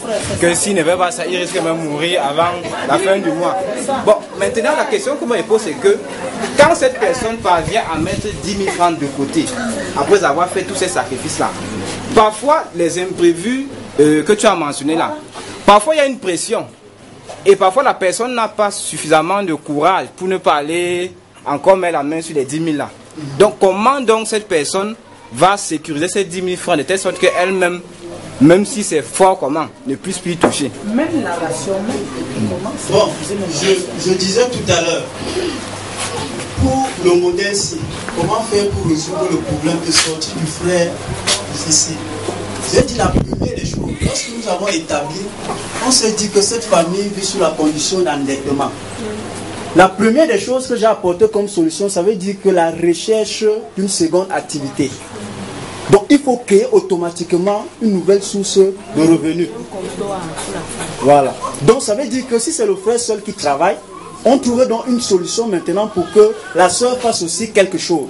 C'est d'abord la première solution. Une fois maintenant qu'on a donc établi ça, on revient maintenant sur le second modèle, qui fait partie des sacrifices où on se retrouve en train d'appliquer cette formule-ci. Consommation plus épargne. Donc ça veut dire que quand la sœur, déjà, il y a déjà une autre source de revenus, on fixe des objectifs. On se dit que chaque fin du mois, nous devons épargner par exemple 10 000 francs. Et les 10 000 francs que nous voulons épargner, c'est pour investir, pour accroître des revenus. Pour accroître des revenus. Maintenant, les imprévus qui peuvent arriver, puisque déjà si la sœur effectue déjà une activité, ça hausse déjà le montant-ci. Maintenant, le reliquat qui reste maintenant, on peut mettre ça maintenant sur l'épargne. Oui, pasteur Martin. Bien, je crois que là c'est un exemple d'un coup. Oui. Bon, il y a des familles de 5 personnes ou de 6, ne sont même pas mariés. Est-ce que les moyens de cette personne qui va travailler pour combler? Moi, c'est ma question, les gars. Je voulais ajouter quelque chose à la réponse du frère pour répondre au frère Agapao. Parce que jusque-là, je crois qu'il n'est pas entièrement satisfait. Pour répondre au frère Agapao, avant que le frère ne continue pour répondre au pasteur Martin. Je voulais dire que pour l'épargne, ça veut dire que quelqu'un a 50 000. Il dit que coûte que bail, Moraouaou, je mets d'abord 10 000 de côté. Je prends même 3 000 parce que l'homme c'est ce qui est dans son ventre. Je prends d'abord un poulet braisé avec un jus en litre de coca ou des dinos, ainsi de suite. Et maintenant, avec les 37 000 qui restent, je me bats pour établir un budget. Maintenant, une chose est certaine, c'est qu'il va essayer d'établir, comme le frère dit, il va procéder par réduction des livres budgétaires, par ceci, par cela. Ok. Maintenant, pour l'épargne maintenant, comment faire pour ne pas poser la main sur l'épargne? C'était ça la question du frère. Alors, il y a plusieurs types d'épargne. Il y a ce qu'on appelle épargne simple. Il y a ce qu'on appelle épargne. Il y a d'abord l'épargne simple. L'épargne simple, c'est quoi? À la maison, il y a la caisse, comme à l'époque, il y en a, je vois aussi beaucoup d'argent. Il y a un musée là qui est mon voisin. On lui fait beaucoup la recette en caisse. Donc, 300, fais-moi la caisse. C'est-à-dire qu'on va jeter les pièces là-dedans de temps en temps. Il y a que quel temps pour les pièces que pour les biens, ainsi de suite. Ça, c'est à la maison. Il y a qu'une tontine que nous on a aboli ici, n'est-ce pas? Maintenant, il y a cotisation parce que le pasteur Mapoko avait établi la dichotomie entre tontine et cotisation. Il y a que cotisation, c'est une épargne. On est dans une cotisation de dire, même si je ne connais pas avec qui je fais la cotisation, pourvu que j'envoie mon argent, je sais que telle période c'est moi qui bouffe. Alors, dans l'épargne simple maintenant, dans la caisse, tu seras tenté parce que si tu as la caisse à la maison, quand c'est chaud là, tu vas dire que man, il n'y a même pas moyen, tu prends le marteau, tu casses. Alors que maintenant, l'épargne simple de la cotisation, c'est une forme du second modèle qu'on appelle épargne à terme, qu'on appelle aussi vulgairement compte bloqué. Ça veut dire que dans l'épargne à terme, peut-être la cotisation, quand j'ai donné l'argent à la cotisation, je sais que même si on dit que la cotisation ne connaît pas le deuil, la cotisation ne connaît pas la maladie, même si je meurs, on va me dire que bro, ce n'est pas encore ton tour, attends, n'est-ce pas? Pour détendre un peu l'atmosphère, j'avais vu un truc à la télé, un comédien, et il faisait une cotisation, ils étaient dans une tontine en fait, où quand tu mourais, on donnait 3 millions à ta famille. Alors le gars entend en science que mes comment. La misère me touche déjà de toutes les façons. Il arrive et dit que considérez que je suis déjà mort. Donnez-moi. Donnez-moi pour moi. Ça ne me laisse pas. Considérez comme je suis déjà mort. On lui dit mon frère, tu es vivant. On ne peut pas te donner. Donc vous voyez qu'avec l'épargne à terme, il n'y a même pas moyen d'accéder. Donc Maintenant, il y a l'autre qu'on appelle, donc on appelle aussi compte bloqué, qu'on appelle vulgairement, c'est-à-dire que épargne à terme dans une société de crédit quelque part de la place, Express Union, Ecobank, ainsi de suite. Quand tu as souscrit, on sait que ce n'est que si tu as dit que l'épargne, si c'est en octobre 2015 que on bloque 2015. Même si c'est ton cadavre qu'on apporte là, tant que ce n'est pas octobre 2015, on ne sort pas l'argent. Donc voilà une méthode. Voilà peut-être pour te satisfaire. Bon, je viens avec la question du pasteur Martin. Bon, nous sommes avec une famille dont le revenu est à 50 000. Bon, effectivement, 6 personnes, 100 pères, donc ça veut dire que c'est le majeur qui travaille. On est là en train d'aider ses cadets. Comment il peut donc faire pour pouvoir s'en sortir jusqu'à épargner? Bon, ça c'est, on appelle ça du cas par cas. Bon, maintenant, ici, l'idée première ici, on sait déjà que d'office, cette famille ne vit pas bien. Déjà d'office. Bon, maintenant, ici maintenant, avec son revenu-ci, je pense que le responsable de cette famille, jour pour jour, il a une idée d'accroître ses revenus. Peut-être, il va se lancer à la recherche d'un second emploi qui est plus rémunéré que l'autre-ci. D'abord, le premier élément. Maintenant, si c'est une famille chrétienne, ils vont compter sur l'élément la foi. Que Dieu ouvre une porte pour que le frère puisse s'en sortir pour pouvoir élever sa famille. Voilà les cas. Mais dans le cas naturel, automatiquement, la réaction première, c'est que le responsable de cette... Comment je peux dire ça? Il va chercher à augmenter son salaire. À accroître son salaire. Donc ça, c'est automatique. Donc ce qui fait que, dans sa notion maintenant, il va commencer à chercher un autre emploi plus rémunéré que l'autre-ci. Donc ça, c'est sa seule conception pour pouvoir s'en sortir. Si par exemple, il peut avoir un coup de main familial, mais s'il n'a pas un coup de main familial, la seule chose qu'il peut faire, c'est de changer, de chercher à augmenter son revenu. Et il ne peut que l'augmenter en cherchant un travail plus rémunéré que l'autre-ci. Et s'il ne trouve pas, bon, tu vas ajouter quelque chose, attendez, tu vas ajouter quelque chose comme ça, tout de suite ça va satisfaire avant d'arriver à un nouvel moment. Pour dire que le père a parlé du cas d'un couple, n'est-ce pas? Il peut ne pas s'agir d'un couple et d'une personne seule, comme le pasteur évoquait, qui a la charge de la famille des cousins et autres. Quand le frère a parlé des branches, les branches, ça ne veut pas seulement dire que c'est la sœur qui fait... Non, les branches, ça veut dire plusieurs activités parallèles qui rapportent plusieurs activités génératrices de revenus, hein, qui peuvent être parallèles. C'est ce qu'on va voir dans l'autre rubrique. Lui, il évite d'entrer beaucoup dedans parce que quelqu'un d'autre va vous faire une présentation dessus. Vous comprenez, non? Donc, somme toute, à la fin, on va... Ça, c'est déjà pour comprendre, pour essayer de faire...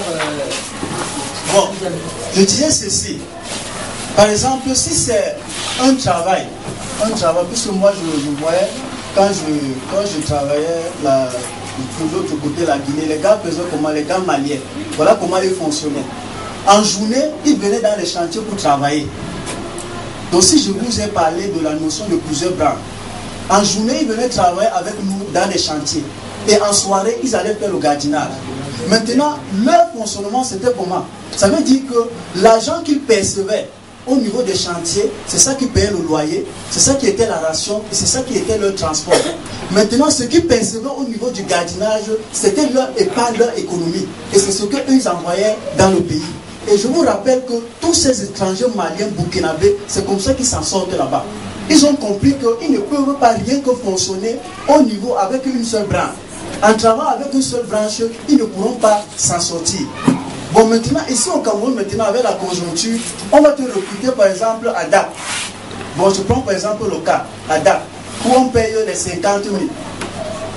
Bon, maintenant, si tu travailles donc par exemple la nuit, tu peux donc maintenant commencer à réfléchir comment faire maintenant pour faire une autre maintenant activité en parallèle, pour pouvoir maintenant joindre les deux bouts. Parce que la seule solution que cette famille se retrouve, c'est qu'il faut accroître les revenus. Et pour accroître les revenus, il faut une activité secondaire ou bien il faut une activité qui est plus rémunérée.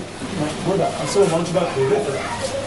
Parce que s'il faut une activité secondaire, je pense qu'en tant que chrétien, tu as tes réunions à l'église, tu dois te reposer, tu dois rester à la maison avec les enfants.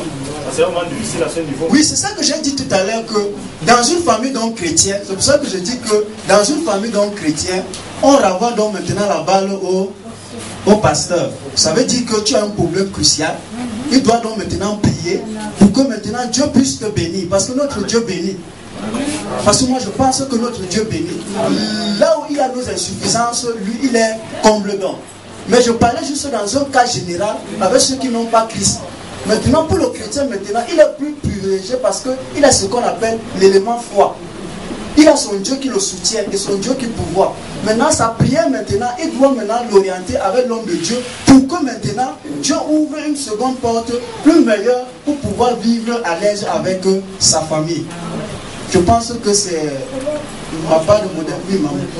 Alors, maman, pardon, je vais ajouter un élément, frère Albert.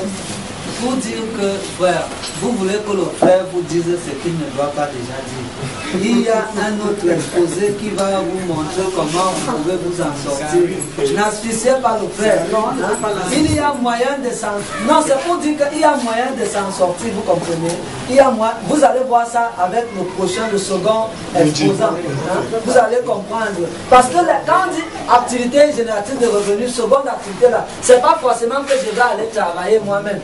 Je peux avoir une activité où je ne suis jamais là et ça travaille et l'argent me trouve sur place. C'est ce qu'on va entendre. Vous allez voir ça tout à l'heure.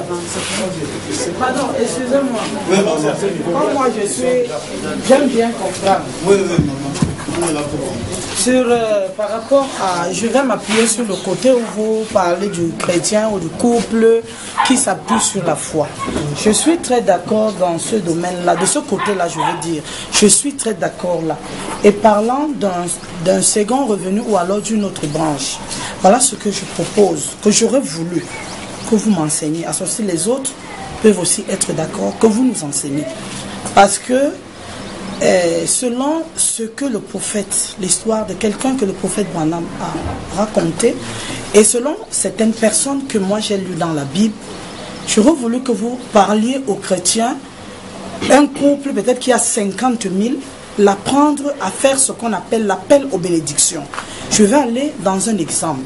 Le prophète Branham a parlé d'un monsieur qui cassait les pierres avec sa femme, qui a saisi la vision, il a pris sa maison, il l'a donné au prophète. Il n'avait pas de canal, il cassait juste les pierres avec sa femme, mais lui il a pris la maison, il l'a donné au prophète et il allait dormir au garage. Le prophète mentionne à quel degré Dieu a élevé ce monsieur. Il est devenu multimillionnaire. Hein? Et dans la Bible, il y a une dame qui a reconnu le message de son jour. Elle a pris l'huile qu'elle avait, le peu de farine qu'elle avait, elle a reçu l'homme de Dieu.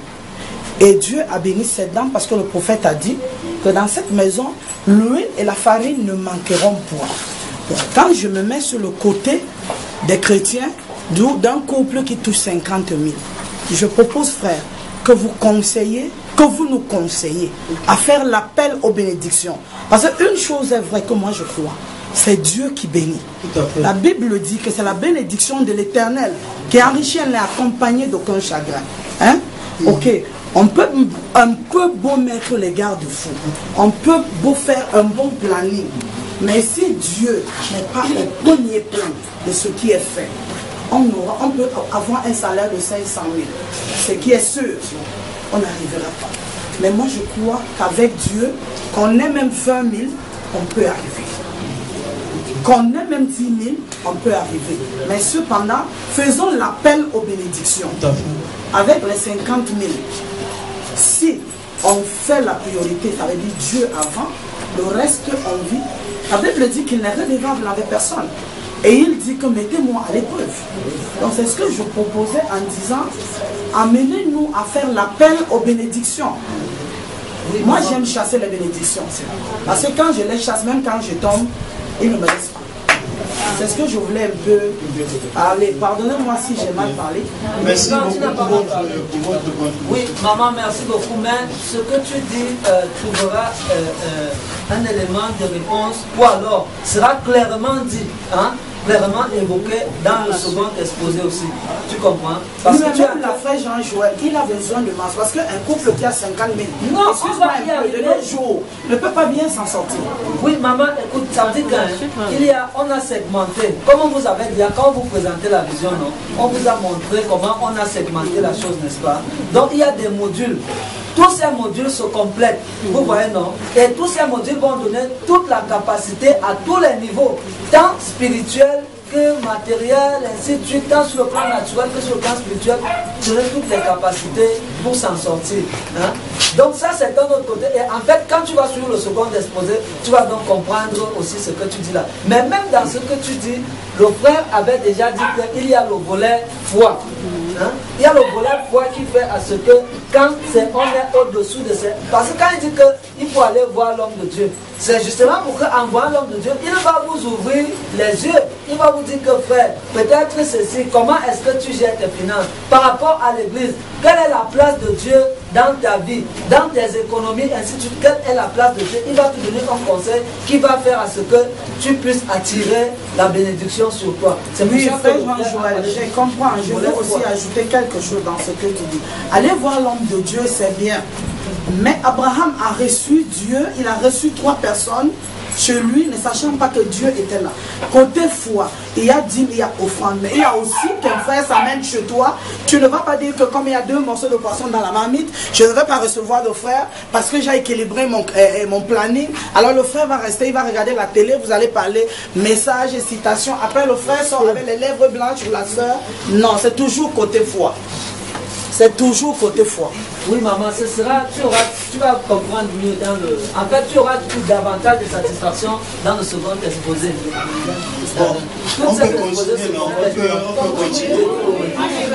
Bon, je disais tout à l'heure que déjà nous devons incorporer la notion de plusieurs branches. Ça veut dire que nous avons compris que le chrétien ne doit pas vivre avec une seule branche. Nous devons multiplier les branches dans la vie, de telle sorte que nous ne puissions pas nous retrouver dans cette situation. Bon, maintenant, dans la notion des revenus, nous distinguons ici couramment, d'une façon courante, les revenus pour les besoins vitaux. Donc c'est ça que j'ai dit tout à l'heure. Comme par exemple ce qu'on appelle ici la dîme, les offrandes pour manger. Donc tout ce qui est prioritaire. Ça veut dire que quand vous faites déjà maintenant la méthode des branches, il faut déjà avoir une vision à l'intérieur.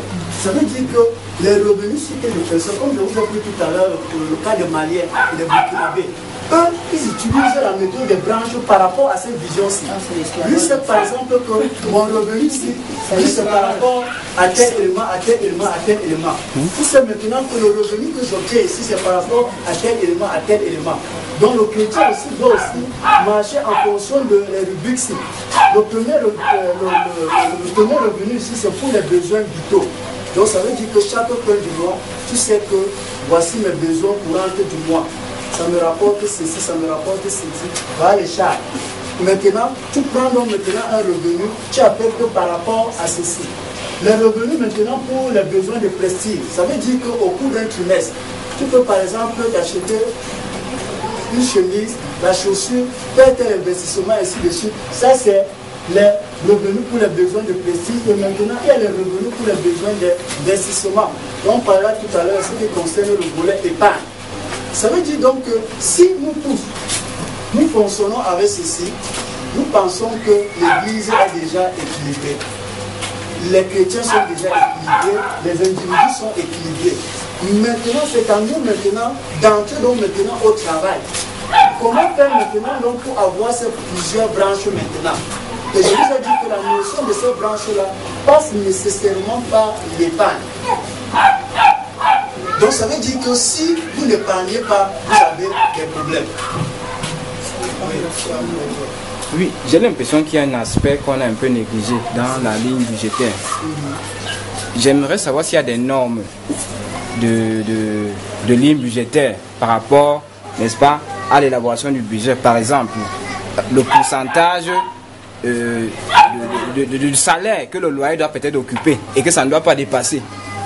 Peut-être, je ne sais pas, peut-être il y a une norme qui dit que le loyer ne doit pas être plus de 20% du salaire et tel ne doit pas être plus de 30%. Est-ce qu'il y a des normes comme ça? S'il y en a vraiment, essaie un peu de... je vais commencer à introduire la notion des revenus pour que vous compreniez d'abord au niveau des branches. Quand vous comprenez déjà qu'on a ceci, maintenant nous allons passer donc au nombre parce qu'il y a la norme budgétaire. Donc il y a le ratio budgétaire. Ça veut dire qu'aussi longtemps que nous vivons, nous devons travailler avec ce ratio-là. Et c'est ça qui donne maintenant des pourcentages par rapport à ce que nous avons comme dépenses. Par exemple, je fais ce tableau-ci. Ce tableau, c'est pour les pourcentages. Parce que quand je fais ce tableau-ci, c'est pour ressortir les pourcentages. Bon, maintenant, ces pourcentages-là sont par rapport aux besoins. Il y a les besoins vitaux, il y a les besoins de prestige et il y a les besoins d'investissement. Et chaque personne va maintenant faire la synthèse, qu'est-ce qu'on appelle les besoins vitaux. Parce que ces besoins vitaux-là, nous allons maintenant établir par rapport à ton revenu que tu as. Parce que ça, c'est les R1, les R2, les R3 qui entrent dans le grand R. R1 plus le R2 plus le R3. Tout ça, ça entre dans le volet R, donc qui est revenu. Maintenant, nous devons donc maintenant affecter maintenant ces revenus par rapport au pourcentage. Donc ça veut dire que c'est toi qui dois calculer, savoir que par mois, mes besoins vitaux me donnent comme ça. Mes besoins de prestige me donnent comme ça et mes besoins d'investissement me donnent comme ça. Par exemple, pour une famille qui a un revenu de 100 000. 100 000 francs, c'est bon. On peut dire ici que le R1, donc ça peut lui donner 70%, parce que c'est tout ce qui est vitaux, 70%. Il ne va pas afficher tout son argent pour faire les statistiques. Le R2, besoin de prestige, on peut mettre par exemple 10%. Et le R3, pour l'investissement, on met 20%. Donc maintenant, c'est à toi maintenant le frère de pouvoir énumérer ça. Je vous ai sorti la liste de toutes les dépenses. Donc on appelle ça le modèle standard des dépenses. Bon, maintenant, sur ces dépenses-là, maintenant, le travail ici consiste à ressortir d'abord les priorités. Tu sais maintenant les priorités par rapport à ça, et tu sais maintenant que tu dois fonctionner comme ça. Tu sais que les 70% vont maintenant pour les besoins vitaux, les 10% vont pour les besoins de prestige et les 20% vont pour les besoins d'investissement. Maintenant, je vous ai donné les éléments maintenant sur les notes là. Quand on va vous dispatcher, j'ai fait, comment on appelle ça, la rubrique pour les besoins vitaux, pour les besoins de prestige et pour les besoins d'investissement. Donc tous les éléments, les composants qui entrent à l'intérieur. Donc c'est sur le tableau, on va vous discuter. Maintenant, vous marchez donc avec cette formule-ci. Là, vous sachez maintenant que chaque fin du mois, je dois maintenant avoir mon pourcentage, ne doit pas dépasser. Parce que si ton pourcentage des besoins vitaux, ça atteint par exemple 90%, donc c'est déjà l'alarme. Donc c'est déjà l'alarme. Donc ça veut dire que tu es en train de vivre sur le cas si revenu égale bien à la consommation. Parce qu'il faut toujours marcher avec un revenu égal à l'épargne. Maintenant, c'est cette épargne-ci.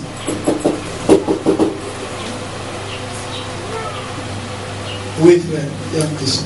Oui, moi je voudrais, si vous pouvez aider je parle en tant que technicien. Si vous pouvez aider un maçon, par exemple, ou un électricien, qui attend, par exemple, 10 000 francs à la fin de la semaine, alors qu'il a une maison et une famille à nourrir. Si vous pouvez l'aider à établir un budget. Hein. Si quelqu'un qui a 10 000, 6 000 par mois, non, par semaine. Bon, je vous ai dit c'est parce qu'on ne va pas prendre cas par cas. Mais je suis en train de vous imprégner un modèle standard. Voilà, donc je vous donne un chemin. Je vous ai dit que ce qu'on va vous distribuer, vous allez bien comprendre. En lisant à la maison, vous allez bien comprendre. Donc mon problème ici, c'est qu'en sortant d'ici, chacun doit savoir ce qu'on appelle un budget et comment établir une ligne budgétaire. J'ai dit qu'un budget, c'est quoi? C'est tout ce que nous avons comme recettes et les dépenses. C'est ça qu'on appelle budget. Maintenant, il y a les composantes des dépenses. Ce qui entre dans la colonne des dépenses, vous devez énumérer. Maintenant, ça s'énumère en fonction des familles. Ça se numère en fonction des familles. Vous allez trouver une famille, par exemple, qui gagne 100 000 francs. Ils n'ont pas le même problème avec une famille qui gagne 50 000. Donc c'est chacun maintenant, par rapport aux éléments là, c'est vous qui devez les affecter. Et j'ai dit ici que dans un budget, il y a ce qu'on appelle les besoins vitaux. Donc ça veut dire qu'on ne peut pas s'en passer. Au cours d'un mois, tu dois utiliser ça. Donc peu importe, même si ton revenu n'est pas mensuel, il peut être hebdomadaire. Maintenant c'est à toi, connaissant maintenant la notion du budget n'est pas seulement mensuel. Le budget est aussi journalier parce qu'il y a des gens qui gagnent par jour. Donc par jour, tu dois comptabiliser chaque élément que tu as dépensé. Donc c'est ça qu'on appelle le budget journalier. Ce que tu as dépensé, tu mets dans la colonne des dépenses. Est-ce que ce que le frère t'a donné, si par exemple le frère t'a laissé 5 000, maintenant c'est à toi de gérer.